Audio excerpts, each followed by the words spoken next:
Hey, what is up everyone? Welcome back to another review, and today I'm taking a look at another one of Bandai Tamashii Nation's absolutely awesome metal build figures. Now this right here is the Justice Gundam from Gundam Seed, one of the most unique looking Gundams around. It's essentially almost pink, and has one of the craziest Gundam heads that I absolutely adore. Anyway, as usual, there is a bunch of metal build reviews on the channel if you want to check those out, but first off, let's get this thing unboxed. Once again, this video is sponsored by Skillshare, the online learning community with thousands of online classes and members across 150 countries. I've said it once, I've said it twice, and I'll say it 1,000 times. Over the last couple of years, I have used Skillshare to tackle a lot of the issues I've had with running a YouTube channel. I've always been plagued by two big issues: video lighting, either things are too dark or too blown out, as well as how to take photographs, and for the similar kind of reasons. So like I said, in 2022, I've wanted to tighten up my content and make it look better than ever.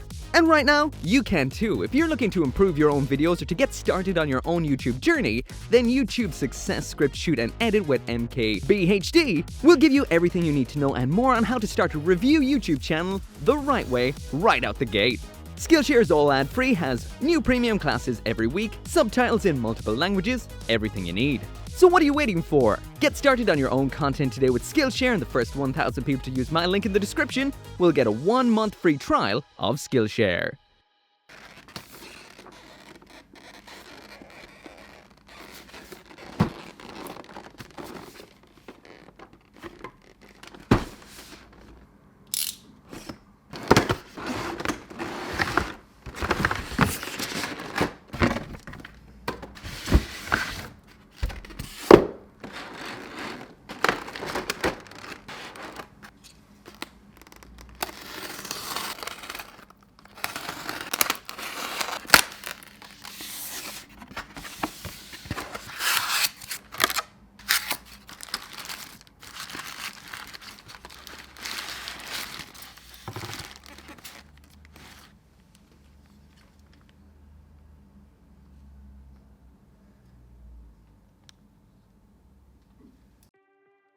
So jumping right on into the aesthetics, and there's the metal build Justice out of the box, and I haven't even moved it into a pose or anything. This is exactly what you get out of box. The first thing that really stands out to me is the quality here is fantastic, which I've been seeing time and time again with Bandai Tamashii Nation's metal build figures. Sometimes there is a bit of a quality issue here and there, but as of right now I haven't seen much. There's some on the rear of the hands, but as for the main body, I'm not seeing a lot. But what is getting me straight away are those decals. So the decals on this are in a nice shade of gold, which matches all the other gold on the surface of this kit. When it comes to the paint on here, we've got so much going on. For the most part, the kind of what I can only describe as some kind of almost bluey ashy pink, that's probably not even what it is, that is in a semi-matte. So that really does reflect and contrast against the metallic magenta that we have on there. We've got some nice recessed silver, multiple shades of gold being the super yellowy gold up on the V-fin. We've got some nice gold in the chest, and we've got some champagne gold on the thrusters and around on some of the side skirts, and details all over the place. On top of that, we've got an almost pearlescent white with a little bit of a purplish gray hue to it. This thing is absolutely phenomenally beautiful. This thing looks ridiculous. Even zooming in on the head there, we've got some Vulcans either side of the face. And I know in Seed they're not called Vulcans, they're called something else, but that always completely leaves my mind. I can never remember what it is. I'll pop it up on the screen. But yeah, the detailing off the charts. As for a bit of a closer look at some of the detailing, we've got some more little Vulcan style cannons in the chest right there. Flipping around to the side, even the little venting is so nicely done in here. Tiny little bits of surface detailing to really break up the armor segments, and man, this looks so good. And of course, the unmistakable glint of the die-cast metal frame that this is all built onto. So sometimes when it does come to metal build figures, we've got what is essentially a little bit of a redesign of the original design. Now, nothing has really been as crazy as what we saw with the Destiny, which to me still is the standout metal build figure. It just has changed the Destiny in such a cool kind of way. This, however, is only mildly adjusted compared to what we would have seen in the anime or from the Gunpla releases. And out of everything, what I am totally adoring is the feet on this thing. They're just like well, super, super, super pointy. I've never seen feet quite like this on a, well, Gundam figure or model kit before. That is pretty pointy. That I like, and like it a lot. Let's check out the accessories. So now jumping into the accessories, and this wouldn't be a metal build figure without a whole host of options and different parts in here. So once again, I'm not going to lay every single part out because there is so much going on inside of the box. But we do have a whole host of options. Let's go through them one at a time. So when it comes to the accessories in here, none is quite as big or as important to the Justice Gundam quite like the Athrun. Now we would have seen this before with the master grade version of the Gundam, but it never looked quite as ridiculously cool as this. The paintwork on this is phenomenal, just as good as what we would have seen on the Justice itself. So many small little points of detail, nice bits of recessed silver, breaking up the pinky purple all over the place, some gold matching the V-fin, and this just looks so good. We also have a decal here saying Athrun 00, and on top of that we've got a whole bunch of moving parts. We're able to swing the wings into position like so. We've got some moving fins up top, and on the whole, this thing is absolutely ridiculously beautiful looking. Let's get it attached. Alright, so first off we're going to disconnect the wings by folding them down just like so, and just get that into position to attach onto the back. Attaching this is both simple and effective. You just swing out this little segment like so, lock it back into position, and that just attaches onto the back of the Justice like this. And because the Justice is a metal build and the Athrun itself isn't really, that's just plastic, that does mean this has no problem standing up with it attached. But of course this is the Justice Gundam, so it's not going to be spending its time on the ground very often, really, is it? So it's time to bust out the action-based stand. Now this is pretty much the same as what we would have seen with all of the kits we would have seen on here so far, but if I'm not mistaken, this looks like a chunkier, thicker stand. We do have an actual choice of stand arms. We've got a short one as well, which we will take a look at in a little bit. And as for the longer one, it does have some moving aspects. Can extend, retract. We've got a button to change the angle of the peg, and we can also change the angle of the whole stand with this little segment down here. Also, we have a whole bunch of different adapters for a whole bunch of different things, but we'll check those out in a minute. So for all the different ways you actually use this stand, you do need a different adapter. This one right here is just the standard one for attaching the Justice Gundam on, just like so. So when it comes to flipping the Athrun into the upper position, it's not as simple as something we would have seen on Bandai's Master Grade model kit. You can't actually just flip it up. There is a little bit of parts changing involved. So first off, the manual recommends that you take off the V-fin, probably to avoid damage. Then you need to actually change around the setup underneath here to make some space for a bit of an adapter, which actually holds this up in the air and plugs into the back of the Justice Gundam itself. So once you get that little bit of a rig in underneath, you can attach that all to the back of the Justice. You can attach that all onto the back of the Justice and then pop the V-fin back on, and there you go. So now that we've got the Athrun up on the back with those massive wings spread, there's so much going on here. We've got moving cannons up front, moving turrets on the back, and even if we flip around to the back, the verniers and the segments and armor around it can all be moved to match the pose you're putting it in. This has a lot going on. So now moving into the weapons, and first off we have the beam sabers. These have a very nice handle, very nicely detailed, and the beam attaches in the usual kind of way. We've got a whole bunch of hands also inside this box, including holding hands and some nice expressive ones. And we get a holding hand for using with this. It pops into the hand by sliding it in like so, and then you just attach the hand on in the usual way of pulling the hand off and attaching it again. These hands are not ball jointed at the wrist, they're actually just a peg ball jointed inside of the forearm. The beams look extremely nice. These are a very light, almost colorless clear pink, but we do have some nice pearlescent paint towards the end close to the handle. When these are not in use, just pop off the handle. So when it comes to storage, we have these opening segments right here. You can pop the beam saber inside there like so. That clicks in extremely tight. That might be hard to get out. So next up in here, we've got the beam boomerangs. These are very nicely detailed like the rest of the figure. These can open up just like so. Attaching them requires the hands with the trigger fingers, and when it is attached, you can pop in a beam just like this. The beam looks very nice and vigorous, and it also has some pearlescent paint on it to give it a little bit more of a vigorous, burning plasma kind of look. When these are not in use, they can be just folded up and popped into the shoulders like so, giving that iconic Gundam Seed style flared shoulder.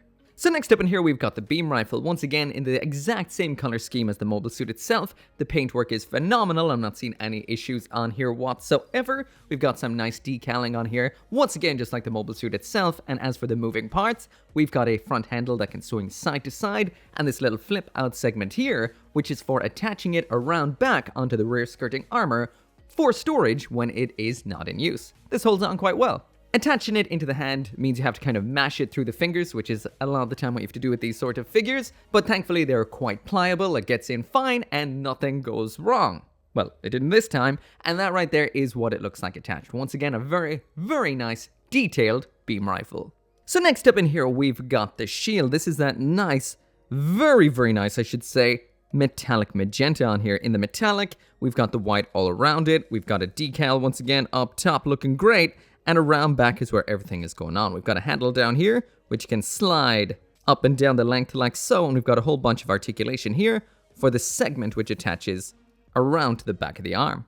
So attaching it is super simple, it just connects into the side of the arm like so, and we've got a whole bunch of articulation here to make sure you can get whatever pose you want out of this. Once again, it holds on so perfectly and looks absolutely phenomenal. So the rest of the stuff we've got inside the box when it comes to accessories is a bunch of different adapters and parts for using with the Fatum.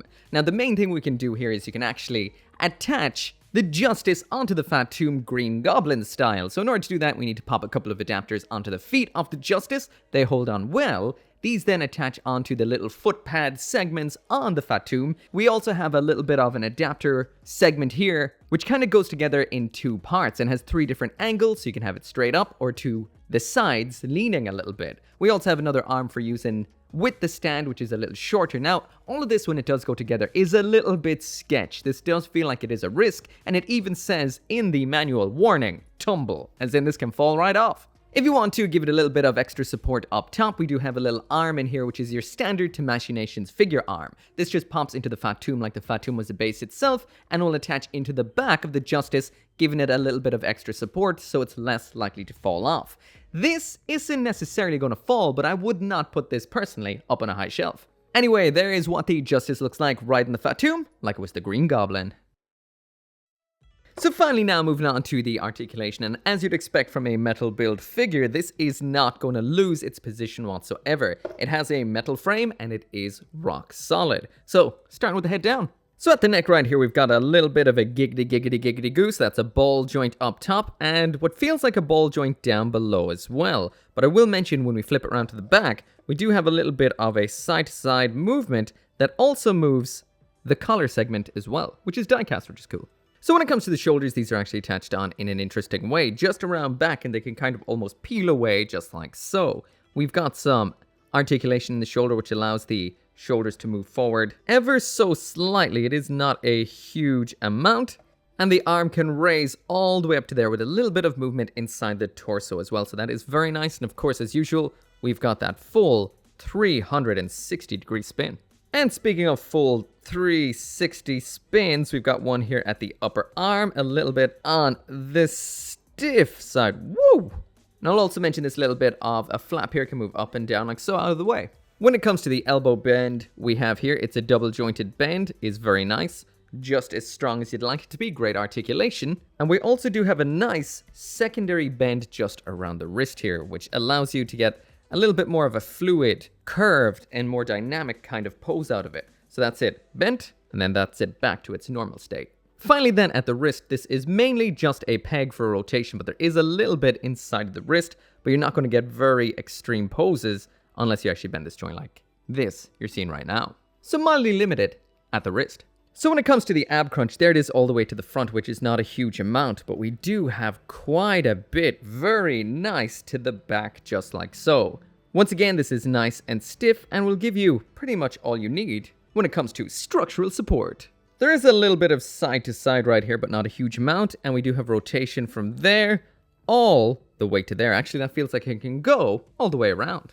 So when it comes to the side skirting armor, these can move outwards at this point, which really separates the armor very nicely. We do have movement all the way up like so. There is a little bit of out because that is a ball joint. Moving to the side skirting armor, and these open up like so. They can move up like that, and we've got forward and back rocking motion. Very seamless, very smooth and very, very nice. Round back then we've got a butt flap, and that can move up and down ever so slightly. Inside the hip we do have a sliding motion which allows the waist joint to move down just like so to get higher kicks. There it is, slid all the way back into position. And when it does come to the kicks, there is the kick all the way up to the front. So not too bad, good and stiff too, but in the right kind of way, not the restrictive kind of way. There it is, all the way out to the back. So somewhat blocked by the butt flap in that position, but you could probably try to bring this hip down. Also work the leg back, but that is incredibly stiff. And finally, as for the splits, this can pull them off without an issue. We've got pretty much full rotation at the upper leg, but this little armor lip does get in the way, but you can get all that you would ever want. Next up then, there is the bend at the knee. So we've got a 2-point bend, and we actually have a bit of a moving knee mechanism here. So when this does move, that moves just like so. And I think the thruster around back moves in ever so slightly as well. So as the knee moves, so does the thruster. That's a cool effect. We've got a little bit of a moving armor piece right here. And as for the foot, there it is all the way down. There it is all the way up. So mildly limited. And then there's the side to side pivot again. A little bit on the limited side here. But then again, we do also have a little bit of a toe raise. Oh wait, a lot of bit of a toe raise. So on the whole, the articulation is a very nice mix of structural power as well as good articulation. However, I do find it is a little bit limited when it comes to the ab crunch and the way the hips kind of come up. So it means you're not going to get any dynamic crunching or flying poses out of it, which is a little bit of a disappointment. But on the whole, the limbs and the ab crunch out to the back are both incredibly good. So most of the time, you're going to be getting some good dynamic poses, but it could be a little bit better. So anyway, that right there is it for the review of the Metal Build Justice Gundam, and on the whole, this is pretty much what I've seen with Metal Build so far. The quality here is incredible. I'm not seeing any of the issues I would have seen with some earlier reviews, besides a couple of nub marks on some of the hands. Besides that, this is immaculate, looks fantastic, feels fantastic, and definitely is, without a single doubt, a beautiful, fantastic high-end figure. Across the board, it's got everything. It's got the aesthetics from the overall mixed finishes from metallic to semi-matte all the way to the very shiny gold decals. The accessories in here are great and very, very, very variable in what you can do, especially the Fat Tomb 2. Or should I say the Fat Tomb 00. However, I wouldn't really recommend posing it standing up on top of it because it could fall off. Now, I will mention, when I was trying to get this off the Fat Tomb, it wasn't coming off. It's the connection to the base that feels a little bit loose, not the connection of the Justice. Lastly then, the articulation will give you pretty much everything you want, and it will hold every single pose and hold every weapon without a single issue. It's a fantastic figure. So anyway, as always, thank you so much for watching. Thank you to Skillshare for making this possible by sponsoring the video, and as always, I'll see you next time. As always, this video and every video would not be possible without each and every one of you guys who watches my videos. And special thanks to those of you who are supporting me over on Patreon and on the channel members, including Caleb Engelhart, Global Frequency Studios, Go Little Rockstar, Gunpla UK Limited, Joe, Kill Me Inc., Lawrence Seahack, RG59061, and Van Fawn.